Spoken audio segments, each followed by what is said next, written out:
ይሄ ቪዲዮ ለልጄ ማስታወሻነት ይቀመጥ፣ ለታሪክ ይቀመጥ። እንዴት እንደሚያስቸግረኝ እና እናቱን እንዴት እንዳስቸገረ ነግረዋለሁ። ሲያድግ ያየዋል።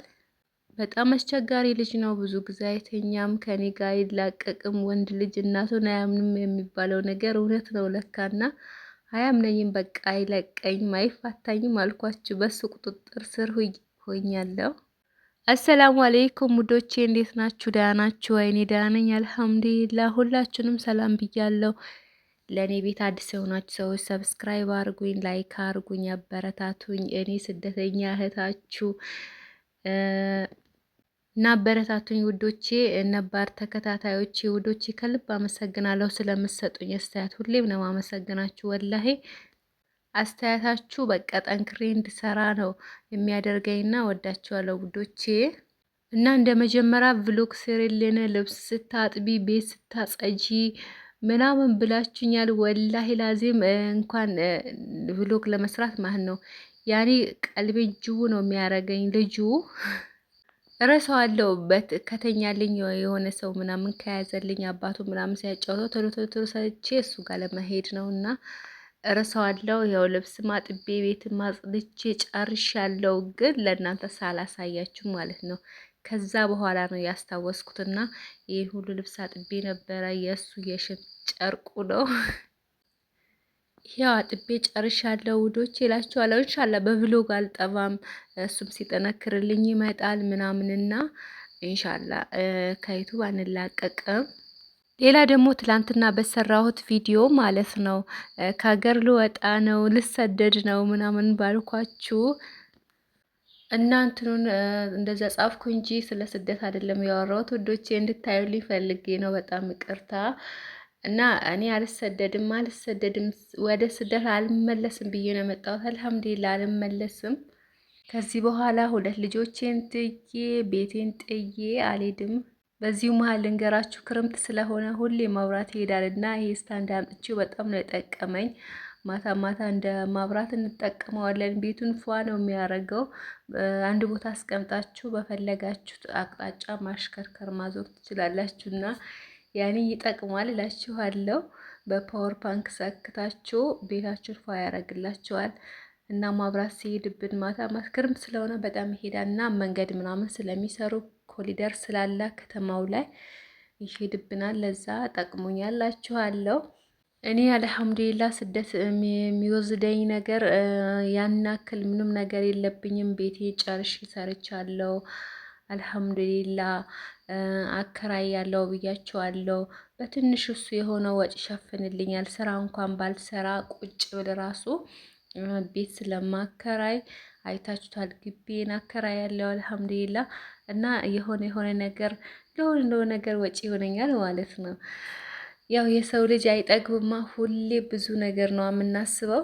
ባለን ነገር አልሐምዱሊላህ ብለን ካልተቀመጥን ሁሌም ጎዶሎ ነገር ነው የሚታየን። የሌለን ነገር ብቻ ነው የሚታየን እና አልሐምዱሊላህ እኔ ሁሌ ያለኝን ነገር ነው የማየው። ልጆቼን ጥዬ ደግሞ ከዚህ በኋላ ሁለት ልጆቼን ጥዬ የትም አልሄድም። ከነሱ ጋር አላህ ያኑረኝ፣ እነሱን የማሳድግ እናት ያድርገኝና የትም አልሄድም እላችኋለሁ ውዶቼ። ሌላ ደግሞ ከተማ ውስጥ ቦታ ያላችሁ ሰዎች ወይም ቦታ የገዛችሁ ቤት መስራት ያሰባችሁ መስመር ዳር ከሆነ የትም ገጠር አካባቢ ዳር ከተማም ሆኖ መስመር ዳር ከሆነ ከተማ ውስጥ ከሆነ ትልቅ ቤት አትስሩ። እሺ፣ ለራሳችሁ ትልቅ ቤት አትስሩ። ምንም አያደርግላችሁም። ለራሳችሁ ቅንጭብጭብ አድርጋችሁ በሰርቪስ ነገር ሰርታችሁ ከዛ ክላስ ሰርታችሁ ብታከራዩ በወር 10,000 ብር፣ 5,000 ብር፣ 6,000 ብር ብታገኙ በዛ ባከራያችሁት ብር ማለት ነው። ከዛም በላይ ማግኘት ትችላላችሁ። እንደ ቦታ ወሳሰንና እንደ ግቢያችሁ እንትን ነውና ያ ነገር ለእናንተ ይጠቅማችኋል። ለዛ ደክማችሁ መታችሁ ስራ ባይኖራችሁ ብዙ ነገሮች ቢበላሹባችሁ የሰው እጅ አታዩም። ገባችሁ? የዕለት ዕለት ወጪ ነው እዚህ በጣም የሚቸግረውና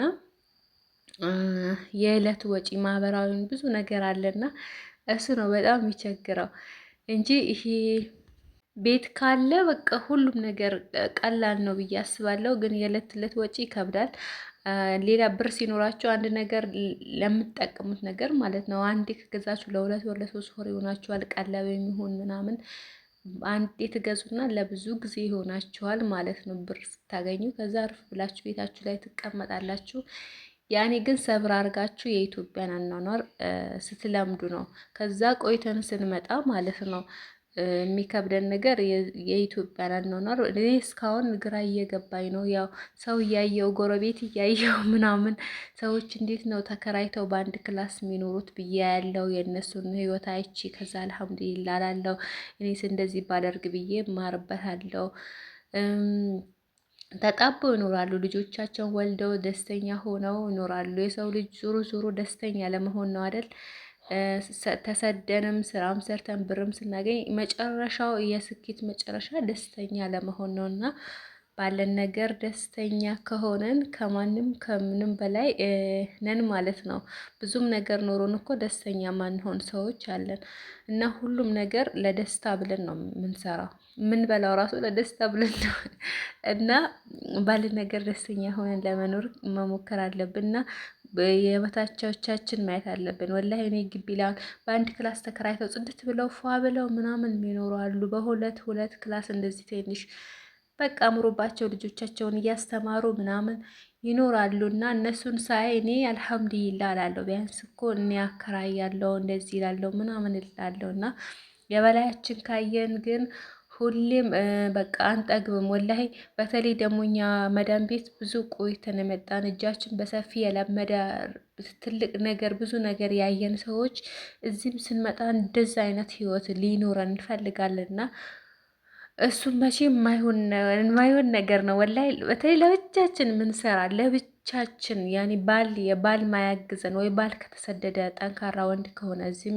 ጠንክሮ የሚሰራ ከሆነ ምናምን ትንሽ እንትን ሊሆን ይችላል። ግን እኛ ብቻ ከሆነ ጉልበታችን ከመጨረስ ውጪ እድሜያችን ከዛ በቆየን ቁጥር ደግሞ በጤናችንም እንትን ይላልና ያ ከመሆን ውጪ ያው ያን ነገር አንደርሰውም ብዬ ነው ማስበው።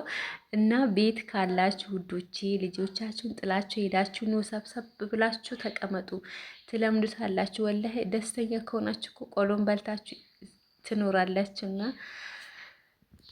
ዋናው ደስታና ጤና ነውና ወደ ውስጣችን ካሰበን የበታቻችን ካየን ደስተኛ እንሆናለን። ልጆቻችሁ እየናፈቋችሁ እዛ ብር ብታገኙ ደስታ የለም። ሁሌ ልጆቻችሁ ስለምታስቡ የልጅ ናፍቆት ደግሞ በምንም ነገር እንትን አይልም። በቃ አይጠፋም፣ ከፊት ለፊት አይጠፋም፣ እንትን አይሰጠውም። ቻው።